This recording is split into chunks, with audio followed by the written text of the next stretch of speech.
เปิดภาพเปิดคลิปออกมากับพ่อกับหมอแกงบ้าไงบาดนี้เนาะกำลังแกง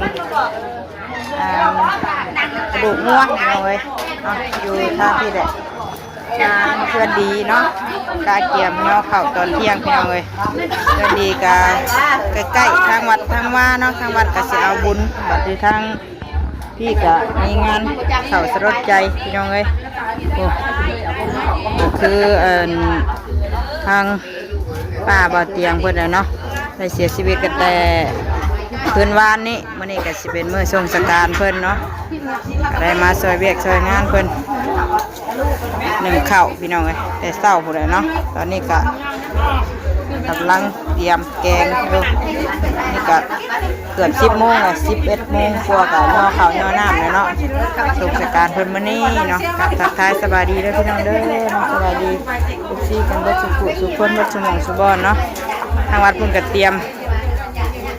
แม่ค้าเช้าขายเพิ่นก็เตรียมขายได้ทั้งผมเนาะเตรียมบอลเชียงจอกเชียงซีพากันไปแห่บ้างพื้นบ้างไฟบ่มื้อนี้ได้เนาะเองเตอร์ก็ได้มาช่วยเบี้ยเพิ่นก่อนเนาะลูกกับปล่อยดินอยู่ทางวัดพุ่นแหละเกยได้บ่ให้เข่านี่เฮ้ยอันนี้ได้บ่เกยเลยปิ้นได้บ่เอามาดู1จะเฮิงเติบได้นี่หมอชุดไทยเนาะมันชุบหรือเปล่าปิ่นเลยยังมันชุบบ่ปิ่นกระยาเนาะมาปิ่นแล้วมันมีขยเย็นไหมเนาะเอามาดูไม่กระลาบเลยไม่กระลาบมันได้นะพูดไม่กระลาบนี่พูดจะได้ต่างหากไอ้ไม่กระลาบแต่ย่านทำสิไอ้ก้อนช่วยกันพี่น้องไอ้ไม่กลัวเนาะมีการมีงานกสิประมาณนี้แหละบ้านเฮาป่าใหญ่บริมามื้อนี้เป็นไข่พี่น้องเอ้ยเมื่อวานนี่ก็พากันมาช่วยเวียกช่วยงานอยู่ทางเฮือนดีพี่แหละเนาะมื้อนี้ก็เป็นไข่ส่วนทำให้น้องเชื่อเพิ่นก็เมื่อวานนี่ก็มาแล้วมื้อนี้บัดไปก้าเกียมคลองเพิ่นบ่เนาะก็คือว่าพาแม่ตุ้ยไปหาหมอแน่นี่ล่ะมีแต่ผู้เจ็บผู้เป็นบุญศีลกินทานได้กับบัดนี้เนาะไปเกียมคลองที่สิมาแจกมืออื่นแหละพี่น้องเลยไปสั่งน้ำบานไว้แน่ก็ซื้อน้ำเข้ามาเนาะน้ำผุดประเด็ดพักได้ยาอันนี้กินข้าวกินน้ำแล้วคือว่าหากระมากินข้าวเลยหากระมากินข้าวเลยเจ้าไม่ได้กินมาแต่หน้าบ่ไม่ได้กินมาแต่เพื่อนพูดตอนพูดเนาะช่วงเที่ยง11 โมงเที่ยงพูดอะไรพี่น้องเลยสิย่อข้าวเนาะเธอเดียวแล้วก็ชิไปดูสการเพื่อนแล้วก็ใกล้ๆวัดเนาะเป็นเพื่อนลี่พี่น้องเลยน้องลี่ที่ไปขายของอยู่หั่นบ่อเตียงเลยเนาะหม้อนี่บ่ต้มน้ำเปล่าได้เจ้าเพื่อนเทียนยังฮะ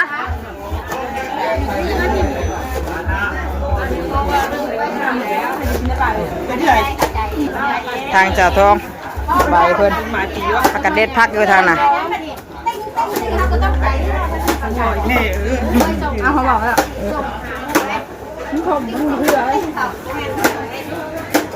ทางนี้กินมีหั่นพักมาแผนกทางนี้แผนกเด็ดพักสบายดีเด้อสบายดีเด้ออันนี้สิเป็นชิ้นหมูพี่น้องเลยเนาะไปขวดตอนเที่ยงเนาะแกงเนาะคนที่มาร่วมงานเนี่ยเนาะเด็ดพักเตรียมไว้ใส่ลาบใส่ก้อยมังคุงมีตำมังคุงพี่น้องเลยกะอันเป็นย้ำไว้เลยเนาะมังคุงห่อไว้แล้วไปสิเดี๋ยวจักหน่อยย่อข่าวมูคนกะกำลังลังมา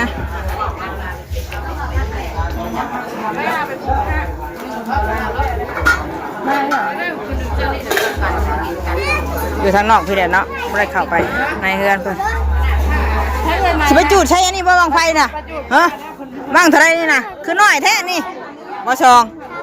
ชาพันอู้ชาพันคือน้อยแท้จะไปจูดบางไฟจูดไปที่มันสิตามคนเงินไหมอ่ะเงินเช้าดูหัน ว่าโอ้ยเงินหลายแท้ๆชาพันเนี่ยชื่อบางไฟเด้อเด้ โมเมนต์ ชื่อก้อนเหนือยันวะยังหนึ่งข้าวอยู่พี่น้องเนาะแล้วก็มีตอนเที่ยงจะมีแกงเนาะมีแกงแล้วก็สิมีลาบแล้วก็มีตำมะฮุ่งย้อนเนาะเนาะแขกคนที่มาร่วมงานนั่นแหละคนก็กำลังลังมาปลูกเพื่อมาแต่ให้แต่หน้าปลูกเพื่อปลูกมันเพิ่นร้อนแล้วมื้อนี้อากาศก็บดอยู่พี่น้องบ่ได้แดดปานใดแต่คืออ้าวแท้เนาะฝนสิตกบ่จ๊ะ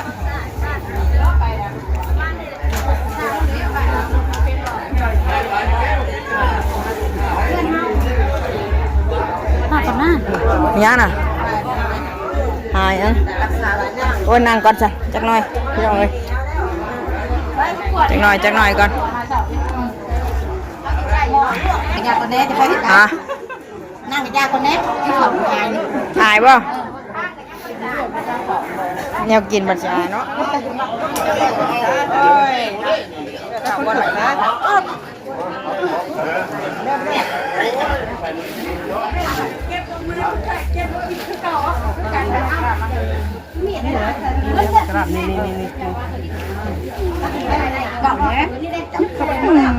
จับก่อนได้เลยใส่ป่ะใช่ติ้มเข่าเนี่ยติ้มเข่าเพ่น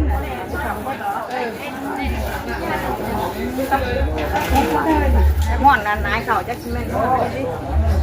ลยหลดติ้มเข่าเพ่นนะเลยที่ยังแบบได้หายไปเลยอามันไม่เลยก็ได้ป่ะนี่ติ้มเข่าว่าได้อ่ะนี่ก็ได้เจ้าอันนี้ใช่ทั้งหมดแล้วก็เลยค่ะไปเช็คให้แล้วแม่เบิ้ลรอดที่เขาเพลบอกแม่เบิ้ลดิใส่บะหมี่แต่ว่าอาชีพนี้บะหมี่เอาเงินที่ใส่บะหมี่เขาใช้เนาะ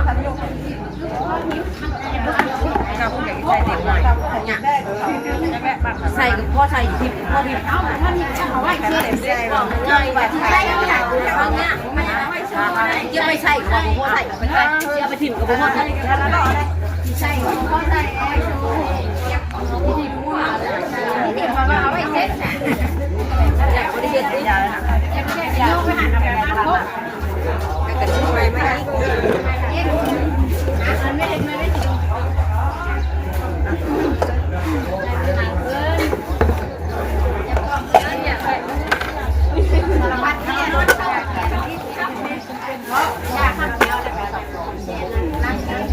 ทุกคนว่านะจิ้มน้ำยังอยู่ที่ว่านี่มันไม่ง่ายเลยเขาบอกคนละเตาอยากให้มันไทยคือเลยตอนนั้นว่าคนละเตาเนี่ยเก็บมาอยู่คนละเตาก็นี่เล่นหาตังค์ต่อไม่กระด้างแล้วแบบไม่กระด้างเลยเอาเยอะก็จะสื่อพ่อดีกันว่าจากตอนนี้ก็ตกเปย์แล้วนะพวงครับถ่ายไหมว่าแต่ว่ามันมองก่อนนะแล้วใส่ความเผ็ด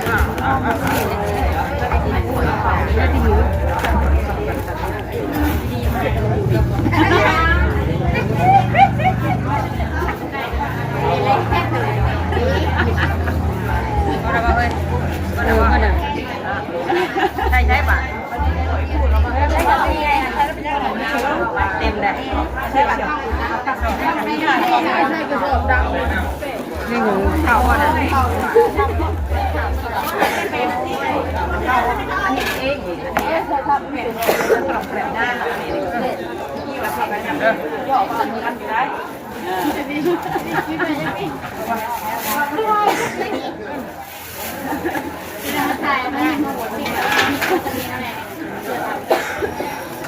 หมดพิษ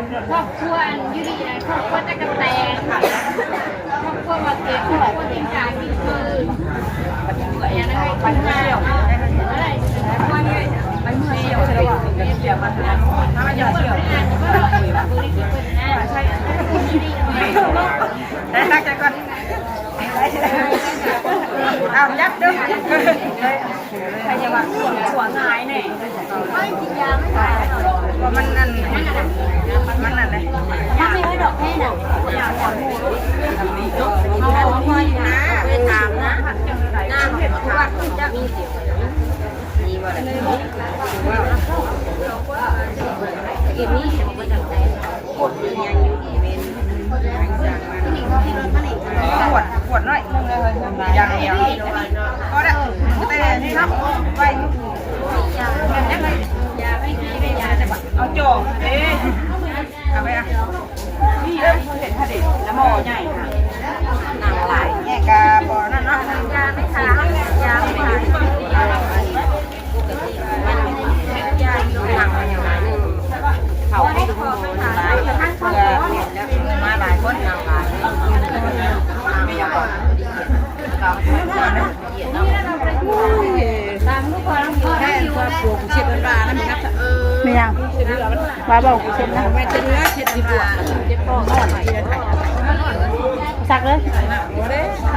ใช้ดังมากเลยเป็นยังมันนี่เฮ้ยปาดหมากหน้าโรงเรียนไว้บ่มันนี่ช่วยเข่าได้เป็นยังไงเนาะหนึ่งเต้เลิกบ่อีกยังอีกกระตาหนึ่งเบิดแล้วบัดนี้เนาะสิพอบ่พอกับบ่ว่ากันพี่น้องเพราะว่างานนี่มันก็อันเป็นงานดำเนาะมันบ่แม่นที่สิว่าแบบกินอิ่มกับบ่ติกันปาดยังน่ะหน้าบ่ได้เนี่ยปาดแล้วแหละปาดไว้แล้วเนาะล่างมันบ่เฮ้ยโอ้กูสิตำกันคือสิแม่นตาทองพุ่นแหละตำเนาะคือเก่าพี่น้องเอ้ยเนาะไปกินยังน่ะกินนดกินช้าโอ้ยฮ้อนพี่น้องเอ้ยช่วยเข้ากันอากาศบ่จีนฮ้อนมันฝนสิตกแล้วนี่เนาะของช่วงนี้นี่ปลาเด็กไปตำตัดจุดตำได้เลยปลาเด็กได้ได้ถกเป็นลงมาไปสิหนึ่งข้าวหนึ่งน้ำกันแล้วเป็นที่เรียบร้อยแล้วเนาะ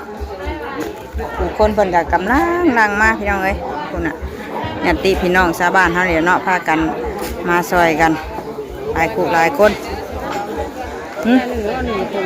เอายังกระยังหนึ่งเลยเฮ้ยยังกระตาหนึ่งเลยใช่บ่ใช่หนิงชนิดบ่ใช่ขวดน้อยบ่มันได้แค่เติมเนาะใส่เบิดเลยเนาะอ่ะหนึ่งอีกขวดหนึ่งพี่น้องเอ้ยอีกกระตาหนึ่งนี่นะเข่ากะหลายคนกินนี่นะใส่เลยเอาน้ำใส่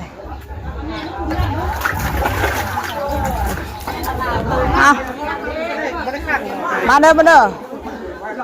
เอาพ่อยีดอกบัดนี้เนาะพ่อบ่เฮ้ยมึงบ่ได้อายุแก่แล้วนี่ชิมได้ป่ะเป็นหูไปอีกกับองค์วันนี้แซ่บแล้วบัดนี้เนาะอันทวนอยู่ปกไว้กับรอถ่าแต่ทั้งมาคบกันเนี่ยพ่อเนี่ยคู่มาสั่นข้าวแล้วดักกะเดี๋ยวสิหายนั่นเฮ้ยมันย้อนไหมยังอันหนึ่งอีกบาทหนึ่งมันอันนั้นเดียวมันกระเทินเดียวหนึ่งเลยซะหนึ่งเบิดซะจะชุบว่าปะชุบไม่ใช่ชุบแล้วหัวหน้านะครับไปเทบันจับสามจับชีไปเทบันไว้ไอ้ข่อยเทบ่วันนี้วันได้บันเนี่ยเนาะก็ได้บันเนี่ยข้าวเย็นมันไม่มีบ่เลยจะมาใส่ข้าวเย็นปิดไว้บัดนี้เนาะรอถ่าแต่ข้าวชุกแล้วก็ลาบก้อยช่อยแช่แกงน้ำมะฮุ่งเนาะกับเนาะใช่แม่นบ่คือฝาหน่อยแท้ตัวคนแหละทางยูดีกับกำลังมาเบิดแล้วบ่เฮ้ยบ่เอาพื้นนี่หลังเตาใหญ่เลยพี่น้องเอ้ยเนาะแต่ใส่พื้นไปปังกุ๊บอยู่ดีเอ้ยพากมาเมื่อนั้นสบายดีเอ้ยเคยทำงานอยู่ดีพากมา ไปเป็นจังไง ไปใช้ล่างเล่นนะใส่ไปล่างมาเล่นนะบัดนี้พี่น้องเลย งานแล้ว มาใช่มาล่างเล่นให้เพิ่นก่อนพี่จ๊ะเอาให้เราจับใหม่เอาใช่จับกล้องหน่อยนั่นเล่นหลายเลยพูดในลาวเนาะล่างคนเดียวแล้วมันบอกเล่นหัวได้นะบุล่างคนเดียวนะหลายได้หมดได้ล่างเลยพวกเล่นขนาดมั้ยยังไม่ได้จับกล้องเอ็นกล่องนี่เลยเอาไปเอาไปรถ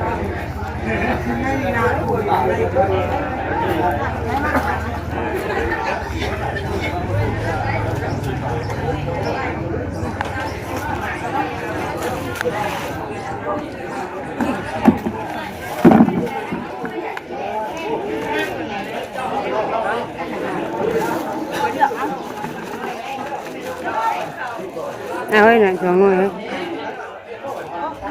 จับมือกล้องให้เพิ่นได้น้ำเบิดได้เนาะ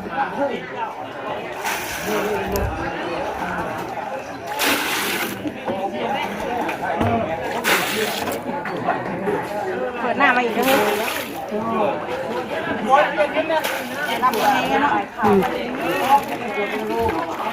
มีพิซซ่าเนาะเว้ยน่าเห็นพิซซ่าไปเลยนี่แหละพี่เด็ดตินี่ตะกร้าบ่นี่ตะกร้าที่เลยใส่กระซามบ่แล้วหาใส่เสื้อก็ได้ได้ใส่ไปใส่เสื้อมาสั่งขอบใจเป็นมือกล้องให้พี่น้องเว้ยล้างไว้ก่อนแช่ไว้ก่อนเนาะจังหน่อยจะมาเอาหาตะกร้ามาใส่ก่อนเตรียมไว้ใส่ชมตำเนาะไปอันตำตอนเที่ยงนี่แหละพี่น้องเว้ยโอ้ทางบัดทางว่าเฮากันไม่ค่าเช้าขายเพิ่นกันเตรียมอยู่ค่าขายกันเนาะก็สิเป็นมื้อบุญแล้วพี่น้องเว้ยมาเด้อมาเอาบุญน้ำกันเนาะมื้อนี้ก็มีทางทางวัดทางว่าก็สิมีการแห่บังพื้นบังไฟเนาะอยู่ทางนอกพี่ก็สิมีงานเผาสรุปใจพี่น้องเว้ยเนาะก็สิไปส่งสการทางเฮือนดีแล้วทางบัดทางว่าก็สิเป็นแห่บังไฟแล้วก็พากันพอดกันแอนเนาะผู้ม่วนกับม่วนผู้สาวกับสาวพี่น้องเว้ยไปซะนี่การแม่งเตอร์กับซอยเวียกซอยงานเพิ่นก่อนเนาะไปพอกันอีกคลิปหน้าคลิปนี้จบคลิปไว้เพียงแค่นี้ก่อนตาดุงเลยเนาะนี่ก็มาซอยเวียกซอยงานทางเฮือนดีเพิ่น โอ้ไม่เคยไปได้เป็นยังไงนะ กงบ่แกงเพิ่น ก็ถอยออกก็ต้องอะไรเลย ไปลาพี่ลาน้องเลยเด้อพบกันอีกคลิปหน้าคลิปนี้สบายดีปลาดุงเลยเนาะโดยใส่เสื้อตะกร้าใส่ตะกร้าบ่ไปลาแล้วพี่น้องเอ้ยสบายดีเด้อเปิดไม้บ่เปิดน้ำไม้บ่น้ำเบิดเลยฮะพูดละทางมาน้ำขังอะไรเลยน้ำบนขังประตูนะไปเสือมังเล่นใช้กระตะกร้าไปก่อนพี่น้องเลยเนาะลาเด้อบาลงเลยพอกันอีกกินหนาเด้อกินนี่ไปแล้วสบายดีเบอร์จุกุจุกเด้อเนาะฝากเป็นกำลังใจให้แม่น้องเตอร์คือเก่าคือเดิมพี่น้องเลย